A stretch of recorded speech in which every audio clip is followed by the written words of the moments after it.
Good evening, friends. You are most welcome to Think IS channel. Today we are discussing the social anthropology. Our subject is economic and political organizations. Social anthropology, IGNU, MAN 001. Our topic is political power and distribution of resources. Contents are: first is introduction part, second is political power, some definitions of band, tribe, big man and big women system, chiefdoms and states, and third is social control in small scale societies, fourth is social control in states, in which we will discuss specialization, trials and courts, prison and death penalty, and fifth is resolution of conflicts, in which we will discuss peaceful resolution of conflict, avoidance, community actions, negotiation and mediation, ritual reconciliation or apology, oaths and ordeals, ORDEALS, ordeals, violent resolutions of conflicts, individual violence, feuding, feuding, and raiding, raiding, large scale confrontations. And sixth is distribution of resources, the allocation of resources, the conversion of resources, types of economic production, then summary, references, suggested reading, sample questions, etc. Learning objectives are: the main objective of this unit is to make the students understand the different types of political organization existing in human society and their basic features, distribution of power and social control mechanism in simple society, and different types of conflict resolution systems, allocation and utilization of natural resources in human society, distribution of goods and services, and marketing exchanges. Now we will discuss the introduction. Political organizations refers to groups that exist for the purpose of public decision making and leadership, maintaining social cohesion and order, protecting group rights, and ensuring safety from external threats.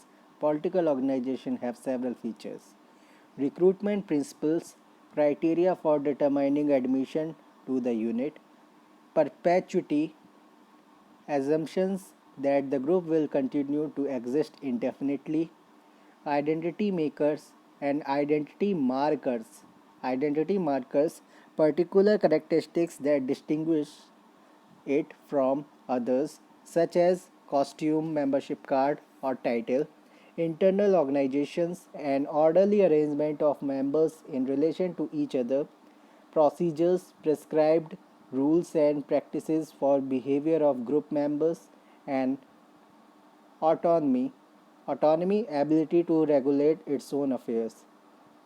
Trifani, 1979.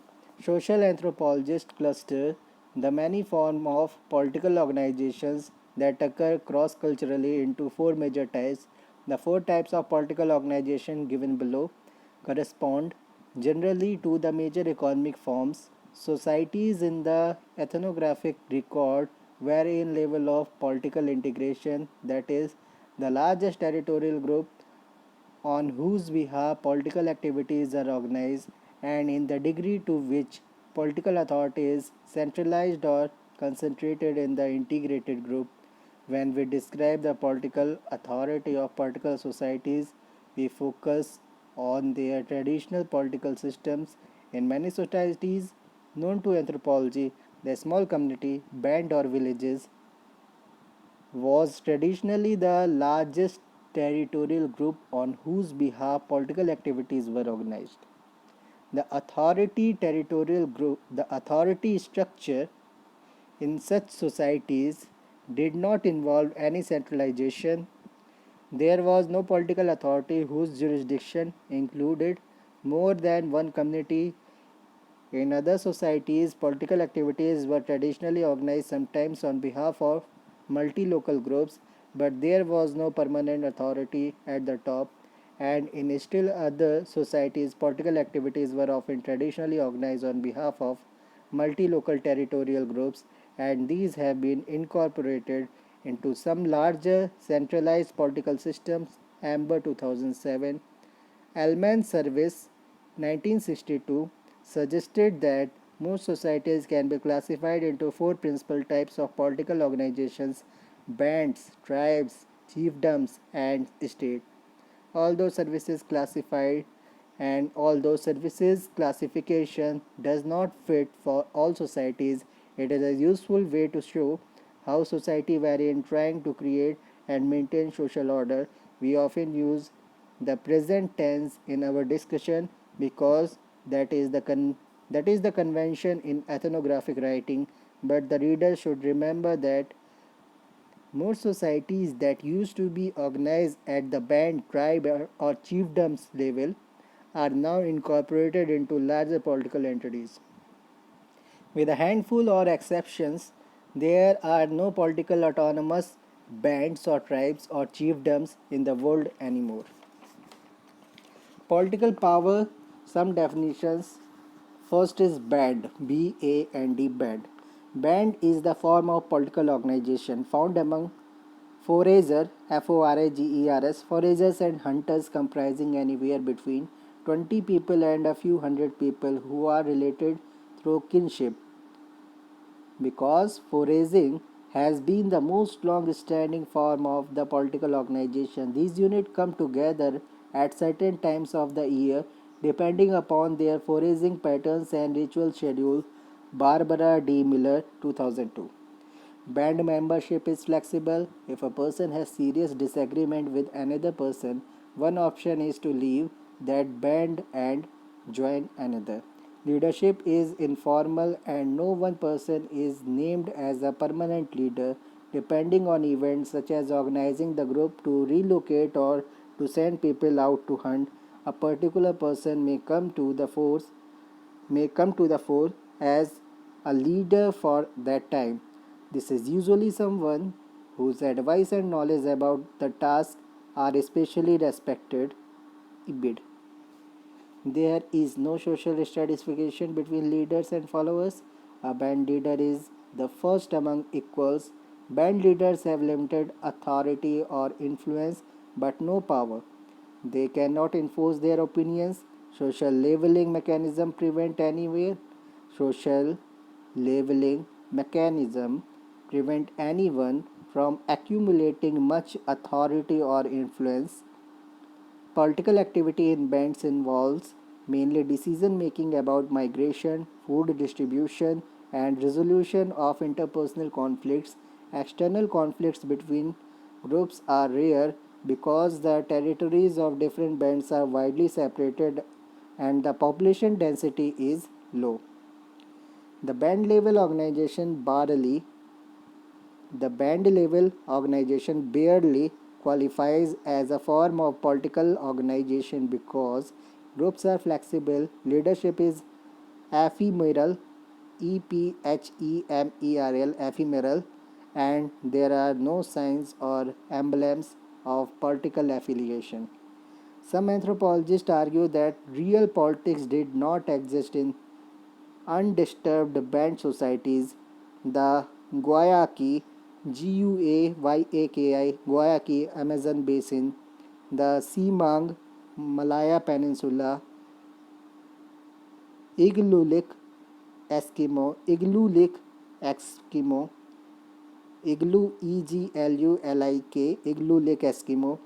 the Kung Africa, the Chola Naikans, Cholanaikans, Chola Naikans, Kerala.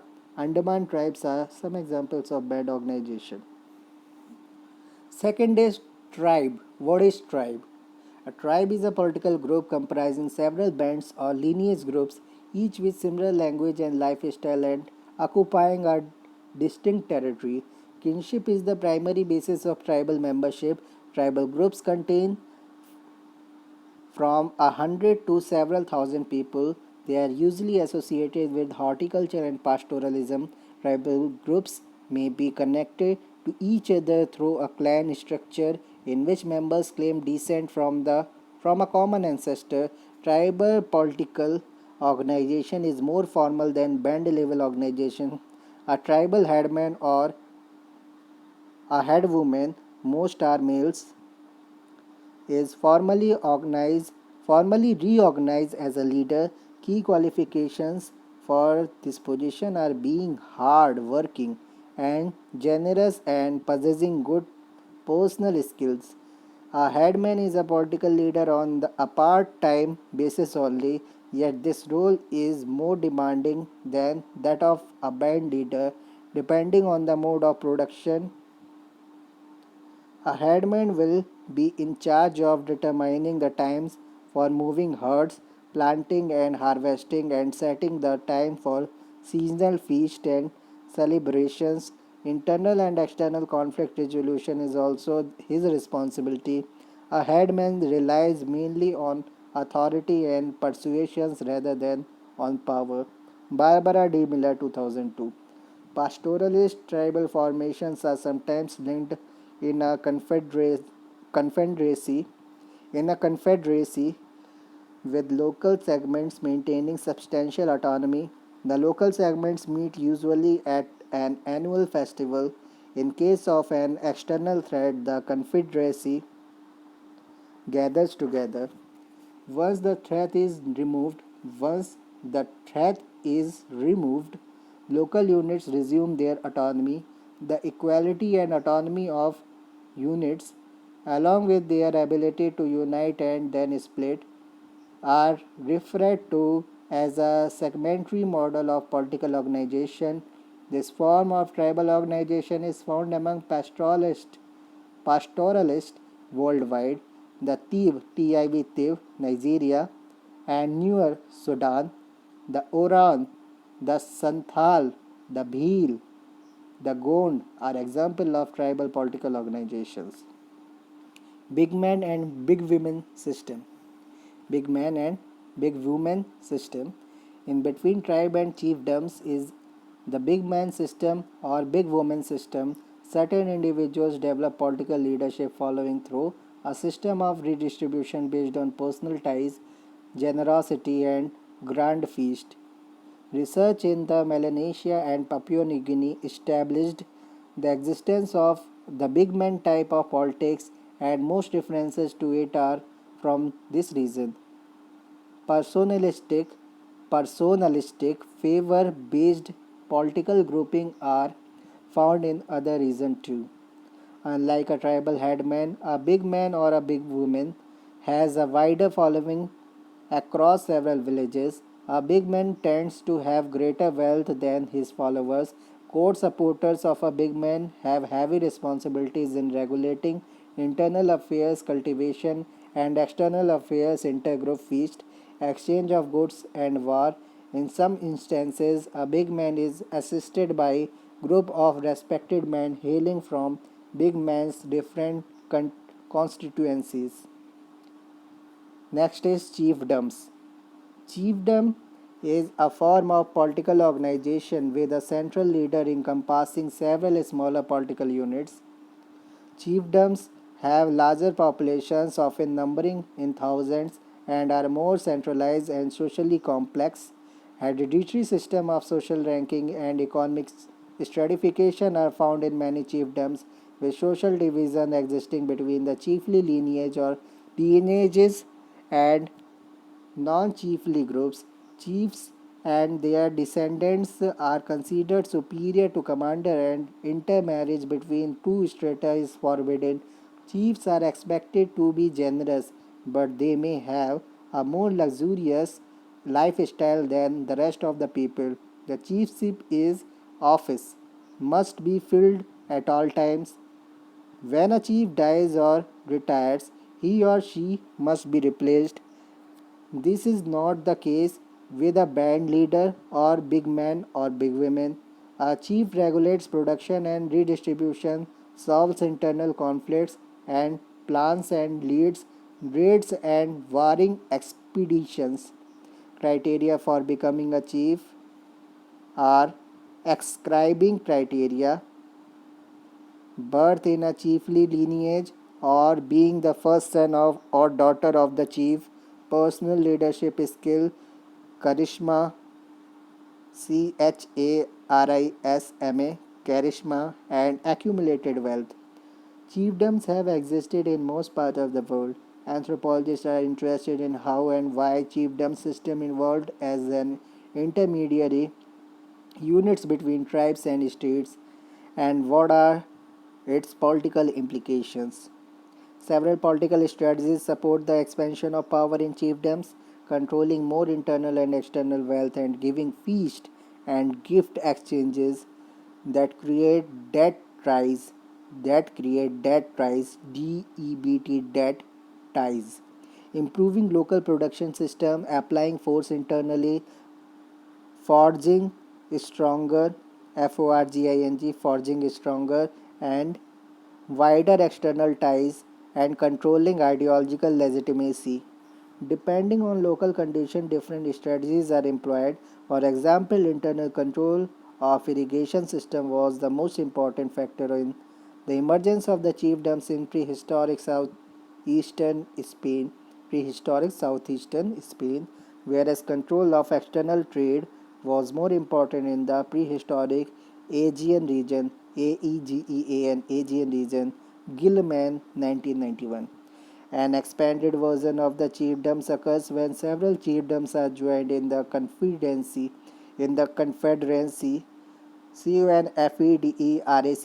confederacy, headed by the chief of chiefs, big chief, or paramount chief. Many prominent confederacies have existed, for example, in Hawaii in the late 1700s, and in North America, the Iroquois, Iroquois League of Five Nations that stretched across New York State, the Cherokee,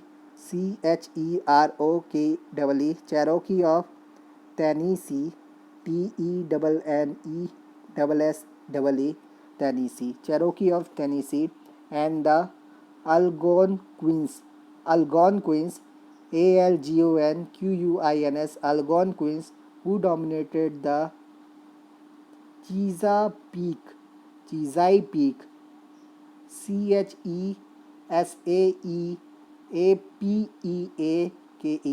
Chesapeake region in present day Virginia and Maryland.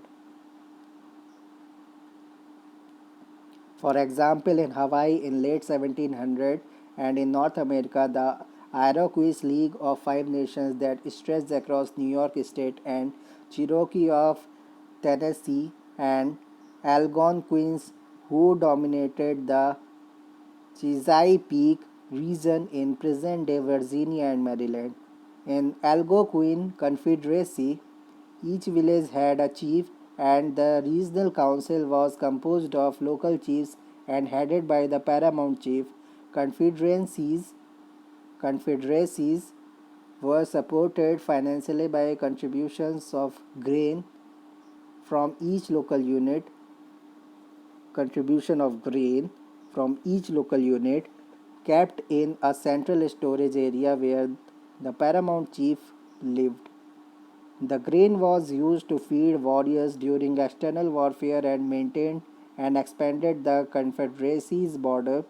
A council build exist a council building exists in a central location where local chiefs come together to meet with the paramount chief to deliberate on questions of internal and external policy. Next is state. State is a form of political organization with a bureaucracy and diversified government institutions with varying degrees of centralized control. The state is now the form of political organization in which all people live. Band organization, tribes, and chiefdoms exist, but they are incorporated within state structures. Powers of the state. Sociocultural anthropologists ask how state operate and relate to their citizens. In the inquiry, they focus on the enhanced power that states have over their domain compared to other forms of political organization. Barbara D. Miller, 2002. States define citizenship and its rights and responsibilities. In complex societies since early times, not all residents were granted equal rights of citizen. States maintain standing armies. State maintain standing armies and police as opposed to part-time forces. States keep track of the number, age, gender, location, and wealth of their citizens through census systems that are regularly updated. A census allowed the state to maintain formal taxation system, military recruitment, and policy planning, including population settlement, immigration quotas, and social benefits such as old age pension. States have the power to extract resources from citizens through taxation. All political organizations are supported by contributions of the members, but variations occur in the rate of contributions expected, the form in which they are paid, and the return that members get in terms of services. In bands, people voluntarily give time or labor for public projects such as group hunt or a planned move. Public finance in states is based on formal taxation that takes many forms. In kind taxation is a system of mandatory non-cash contribution to the state. For example, the Inca state Inca state used a labor tax to finance public works such as roads and monuments and to provide agricultural labor on state lands. Another form in Another form of in-kind taxation in early states required that farmers pay a percentage of their crop yield. Cash taxes, such as the income tax that takes a percentage of wages, emerged only in the past few hundred years. States manipulate information, control of information to protect the state and its leaders can be done directly through censorship, restricting access to certain information by the public and promotion of favorable images via propaganda, and indirectly through pressure on the journalist and television networks to present information in certain ways. Symbols of the state power. Religious beliefs and symbols are often closely tied to the power of state leadership. The ruler may be considered a deity or part deity, or a high priest of the state religion, or closely linked with the high priest who serve as advisor. Architecture and urban planning remind the populace the populace of the power of the state. In pre-Hispanic Mexico, the states central plaza of the city states such as Tino, Tenochtitlan, Tenochtitlan, Tenochtitlan, Tenochtitlan was symbolically equivalent to the center of the cosmos and was thus the locale of the greatest significance. The most important temples and the residence of the head of state were located around the plaza. Other houses and structures in decreasing order of status were located on avenues in decreasing proximity to the center. The grandness and individual character of the leader's residence indicate power, as do monuments, especially tombs to past leaders and heroes or heroines. Barbara de Miller, 2002. Social control in small scale societies. Anthropologists distinguish between small scale societies and large scale societies in terms of prevalent form of conflict resolution, social order, and punishment of offenses. Because bands are small, close knit groups, and KNIT, close knit groups, disputes tend to be handled at the interpersonal level through discussion or one on one fights. Group members act together to punish an offender through shaming and ridicule. Emphasizing, Emphasis is on maintaining social order and restoring social equilibrium, not hurtfully punishing an offender. Ostracizing, ostracizing an offending member, forcing the person to leave the group, is common means of formal punishment. Capital punishment is rare but not non-existent.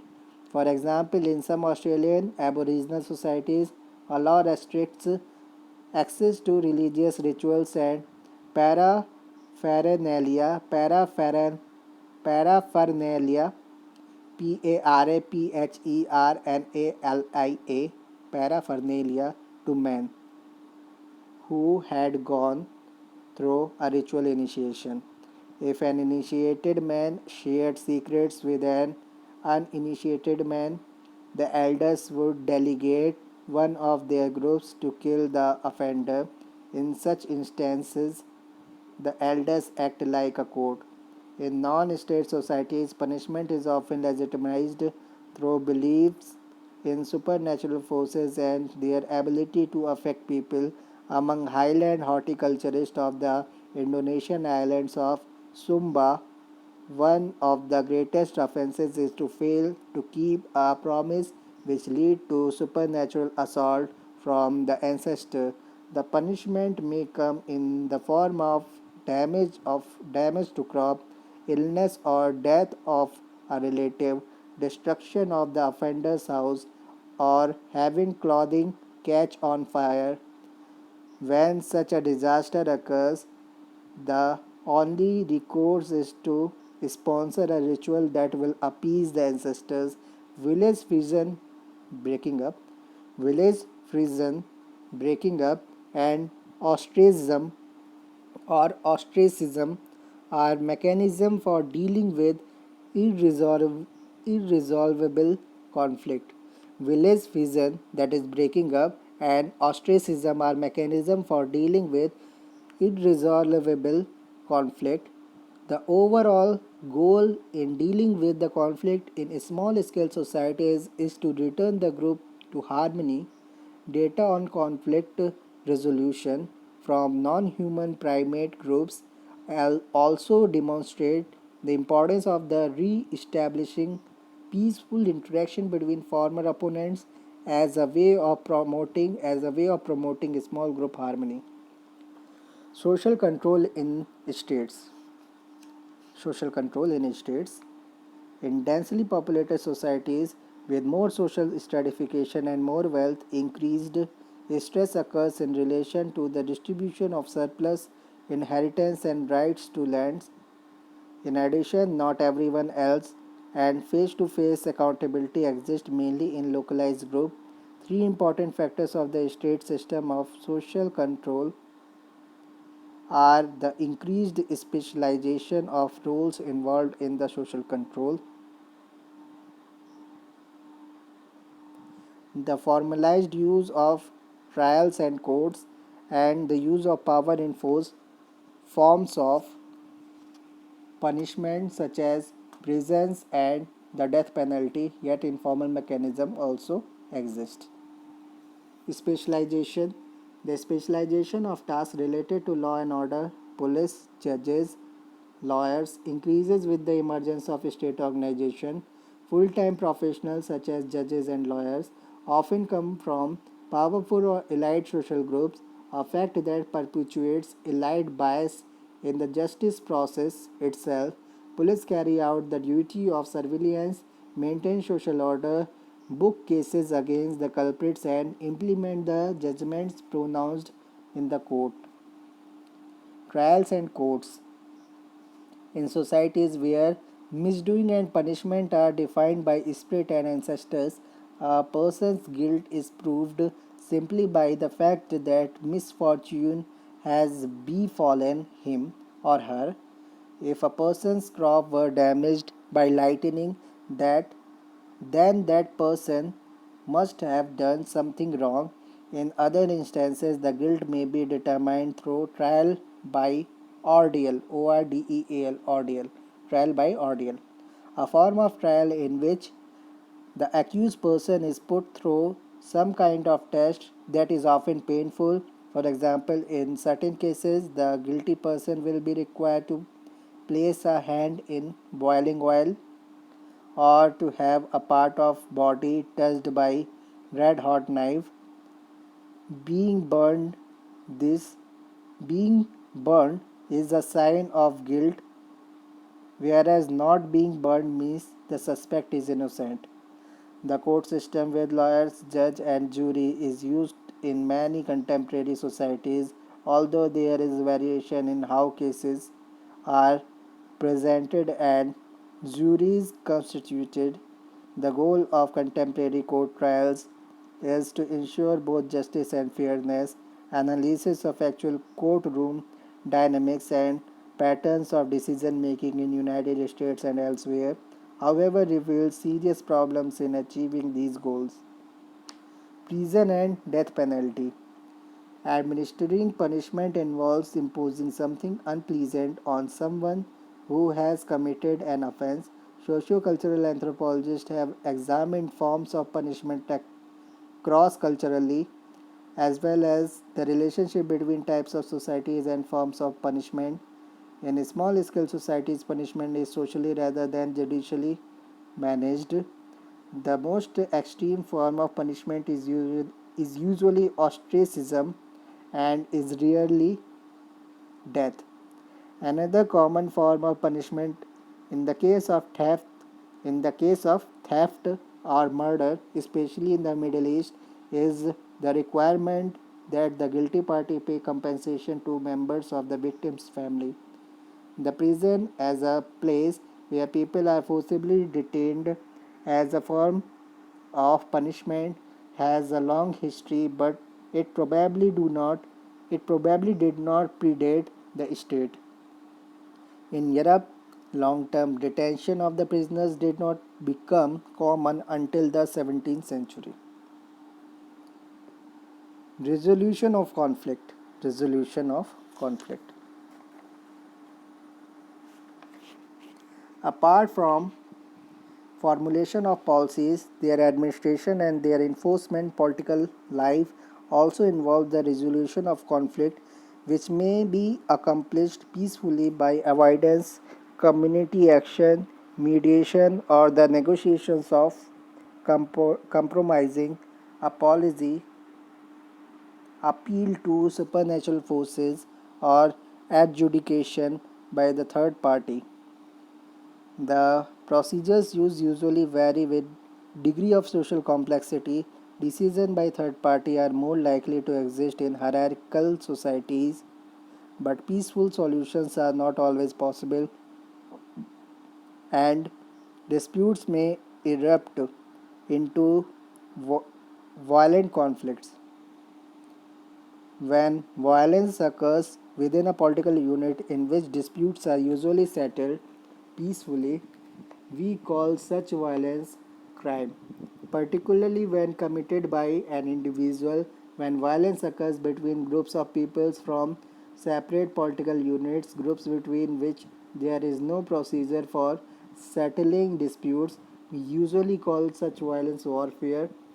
When violence occurs between subunits of a population that had been politically unified, we call it civil war. Peaceful resolution of conflict. Most modern industrialized states have formal institutions and offices such as police, district attorneys, courts, and penal systems to deal with various types of disputes and conflicts. All these institutions generally operate according to codified laws. These are a set of explicit, usually written rules stipulating what is permissible and what is not.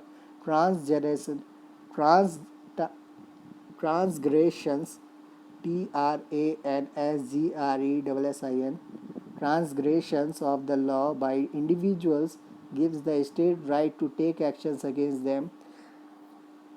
The state has monopoly on the legitimate use of force in the society, for it alone has the right to coerce subjects into an agreement with regulations, customs, political edicts, and procedures. Many societies lack such specialized offices and institutions for dealing with conflict, yet, because all societies have peaceful, regularized way of handling at least certain disputes, some anthropologists speak of the universality of law. E. Edmondson Hoebel, 1968, for example, stated the principle. as follows.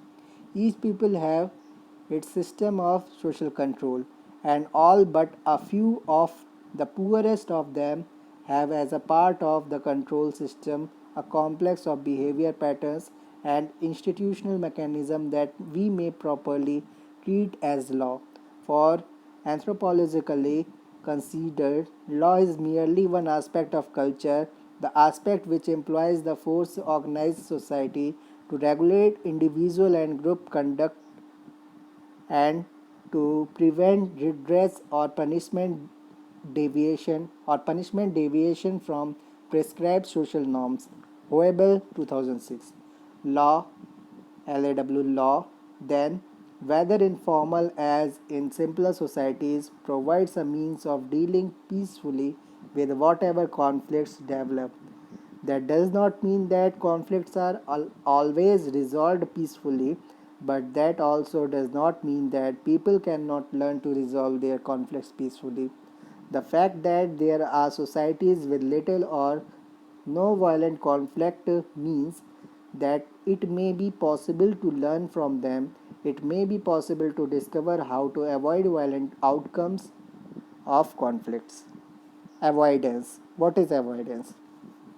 Violence can often be avoided if the parties to a dispute voluntarily avoid each other or are separated until emotions cool down. Anthropologists have frequently remarked that foragers are particularly likely to make use of this technique. People may move to other bands or move their dwellings to opposite ends of camp.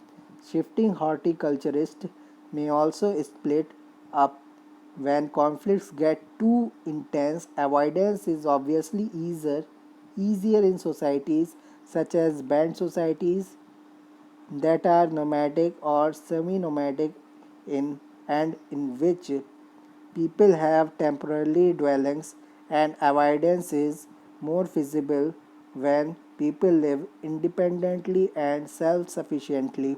For example, in cities and suburbs, suburbs, suburbs.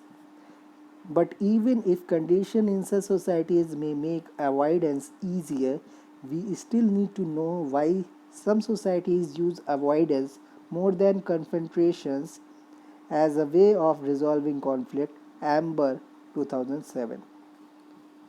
Community action. What is community action? Societies resort to various methods to resolve disputes in an amicable way. One such way involves community action in simpler societies that lack that lack powerful authoritarian leaders among the Inuit.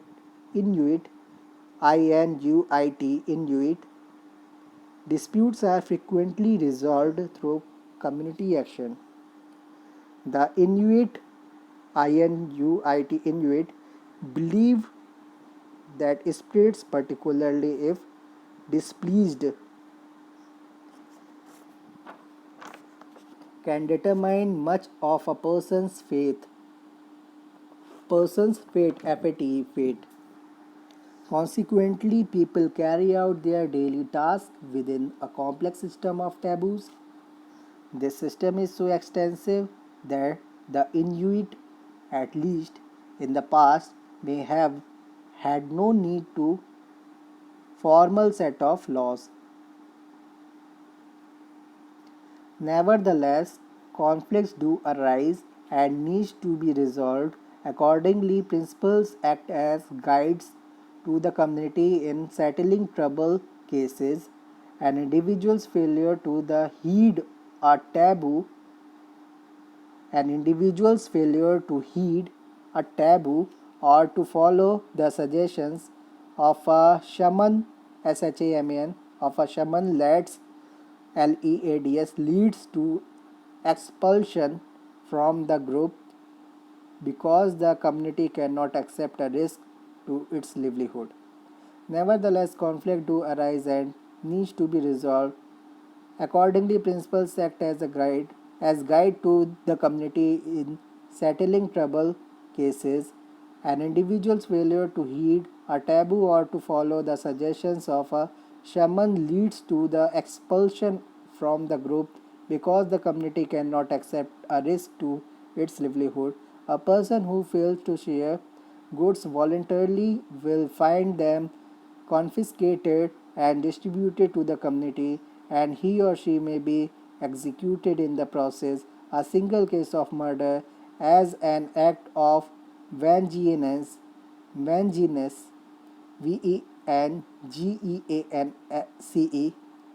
vengeance, vengeance, usually because of the abduction of the wife or as part of a blood feud, feud, does not concern the community, but repeated murders do.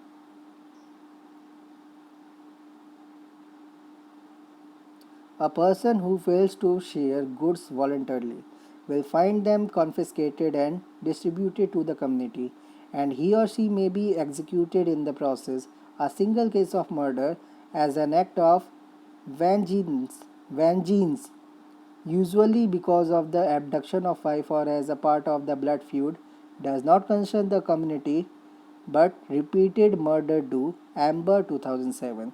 The killing of an individual is the most extreme action a community can take. We call it capital punishment. The community as a whole, or a political official, or a court may decide to impose such punishment, but capital punishment seems to exist nearly in all societies. From the simple to the most complex, it is often assumed that capital punishment deters crime. If it did, we would expect the abolition of the capital punishment to be followed by an increase in homicide rates, but that does not seem to happen. A cross-national study indicated that the abolition of capital punishment tends to be followed by a decrease in homicide rates. Negotiation and mediation. In many conflicts, the parties to a dispute may come to a settlement themselves by negotiation. There are not necessarily any rules for how they will do so, but any solution is good if it restores peace. Sometimes an outsider or third party is used to help bring out a settlement between the disputants. We call it mediation when the outside party tries to help bring about a settlement, but that third party does not have the formal authority to force a settlement. But both negotiations and mediations are likely when the society is relatively egalitarian and it is important for the people to get along. Rituals, ritual reconciliation, apology. Ritual reconciliation, apology. The desire to restore a harmonious relationship may also explain ceremonial apologies. An apology is based on difference. The guilty party shows obeisance and asks for forgiveness. Such ceremonies tend to occur in chiefdoms. Among the Fijians of the South Pacific, there is a strong ethic of harmony and mutual assistance, particularly within a village. When a person offends someone of higher status, the offended person and other villagers begin to avoid and gossip about the offender. If the offender is sensitive to village opinion, he or she will perform a ceremony of apology called Soro, S-O-R-O, Soro. One of the meaning of Soro is surrender. In the ceremony, the offender keeps her or his head bowed and remains silent while intermediary speaks, presents a gift, a token gift, and asks the offender person for forgiveness. Amber 1983. Oath and ordeals. Oath and ordeals. Still another way of peacefully resolving disputes is through oaths and ordeals. both of which involve appeals to supernatural power. An oath is an act of calling upon a deity to bear witness to the truth of what one says. An ordeal is a means used to determine guilt or innocence by submitting the accused to dangerous or painful tests believed to be supernatural control. Amber 1993. Violent resolution of conflict. People are likely to resort to violence when regular, effective alternative means of resolving a conflict are not available. Some societies consider violence between individuals to be appropriate under certain circumstances, which we generally do not consider and call it crime.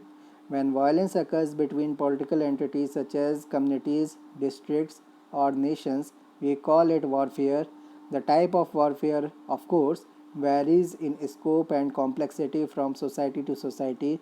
Sometimes a distinction is made among feuding, feuding, feuding, raiding, raiding, raiding, and large scale confrontations. Amber et al. 2007. Individual violence. What is individual violence? Although at the first it may seem paradoxical, violent behavior itself is often used to control behavior. In some societies, it is considered necessary for parents to beat children who misbehave. They consider this punishment and not criminal behavior or child abuse.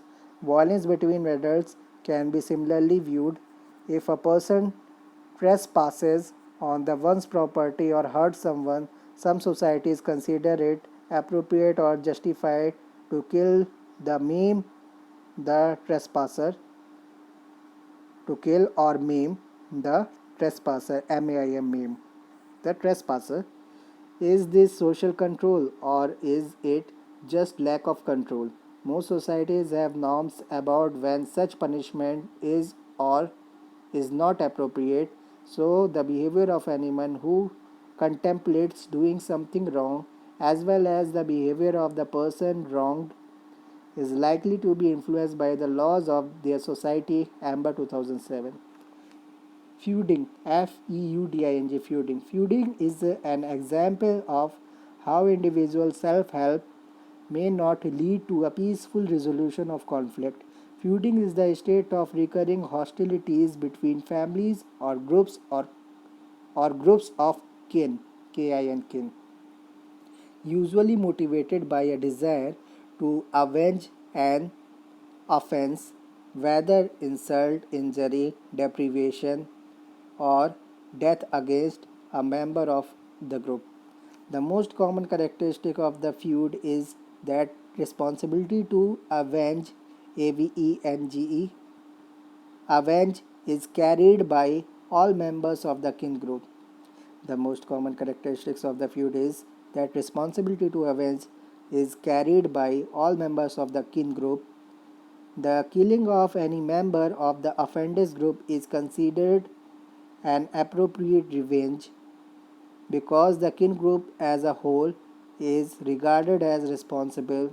Nicholas Gubser told a feud within a Nunamute, Nunamiut, Nunamute Inuit community, Nunamute Inuit community, Inuit community. Nicholas Gubser told a feud within a Nunamute Inuit community caused by husband's killing of his wife's lover that lasted for decades. Feuds are by no means limited to small-scale societies. They occur as frequently in societies with high levels of political organization. Amber 2007. Raiding, raiding. Raiding is a short-term use of force planned and organized to realize a limited objective. This objective is usually a acquisition of goods, animals, or other forms of wealth belonging to another, often neighboring community. Raiding is prevalent in pastoral societies in which cattle, horses, camels, or other animals are praised and an individual's own herd, HERD herd, can be augmented by theft. Raids are often organized by temporary leaders or coordinators whose authority may not last beyond planning and execution of venture. Raiding may also be organized for the purpose of capturing persons either to marry or to keep as concubines, concubines, concubines, or as slaves. Slavery has been practiced in about 33% of the world's known societies, and war has been one way of obtaining slaves either to keep or to trade for other goods. Large scale confederations. Large scale confrontations. Both feuding, both feuding and raiding usually involve relatively small numbers of persons and almost always an element of surprise because they are generally attacked without warning. The victims are often unable to muster an immediate defense. Larger scale confrontations, in contrast, involve a large number of persons and planning by both sides of strategies of attack and defense.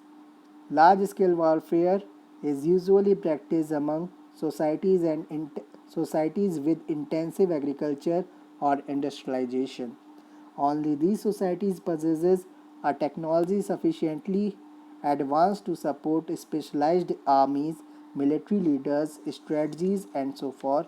Amber 1993. Distribution of resources. As Amber 1993 and 2007 states, when one thinks of economies, we think of things and activities involving money. We think of the cost of goods and services such as food, rent, haircuts, and movie tickets. We may also think of factories, farms, and other enterprises that produce the goods and services we need or think we need. We need or think we need. All societies have customs specifying how people gain access to natural resources, customary ways of transforming or converting these resources through labor into necessities and other desired goods and services, and customs for distributing and perhaps exchanging goods and services. The allocation of resources. Herein, we would not go into much depth as this part has been discussed in length in the earlier unit. This thus a quick recap recapitulation will be done through an activity. If help is required, please refer the earlier unit. What is the activity? Activity is enumerate with examples how the allocation of resources varies between the food collectors, horticulturist, and pastoralist. Next is the conversion of resources. In all societies, resources have to be transformed or converted through labor into food, tools, and other goods. These activities constitute what economists call production. In this section, after briefly reviewing different types of production, we examine what motivates people to work, how societies up divide up the work to be done, and how they organize work. As well as we shall see, some aspects of the conversion of the natural resources are culturally universal, but there is also an enormous amount of cultural variation. Amber 2007. Types of economic production. Most societies that anthropologists study had domestic, family, or kinship based mode of production. People labored to get food and to produce shelter and implements for themselves and their kin. Usually, families had the right to exploit productive resources and control the products of their labor. Even part time specialists such as potters could still support themselves without that craft if they needed to. At the other extreme are industrial societies where much of the work is based on mechanized production, as in factories and mechanized agriculture. Because machines and materials are costly, only some individual capitalists, corporations, or governments can afford the expense of production. Therefore, most peoples in the industrial societies work for others as wage earners. Although wages can buy food, people out of work lose their ability to support themselves unless they are protected by welfare payments or unemployment insurance. Then there is a tributary type of production system found in non industrial societies, in which most people still produce their own food, but an elite or aristocracy controls a portion of production, including the products of specialized craft. The feudal societies of medieval Western Europe were example of tributary production, as was Tsarist Russia under serfdom. As was Tsarist Russia under serfdom. Amber 2007. Summary. The main functions of political organization in simple societies are maintaining social order, promote resolutions for conflicts. To fulfill these functions, it has to be organized and should have hierarchical societies to give head position to one whom the rest of the dwellers of the particular society of that particular society will obey. Whom the rest of the dwellers of that particular society will obey. However, the modern political system has become a threat for the sustenance of the traditional political system. Being dominant, the modern political system is attracting the attention of many people in the simple societies, but traditional political system has not become extinct, though there is a possibility that they too might become extinct. When we talk about the traditional economic system of simple societies, we observe the exchange of goods and services, not the money that is being transacted as in modern economic system and in market. These exchanges in simple societies are not merely the exchanges of goods and services, but it is to maintain the human relations by the exchange, especially to strengthen the kin relations and inter-tribe relations. But again, modern market, which has more monetary interest rather than maintaining human relations, has become a threat to traditional economic system. Thank you very much.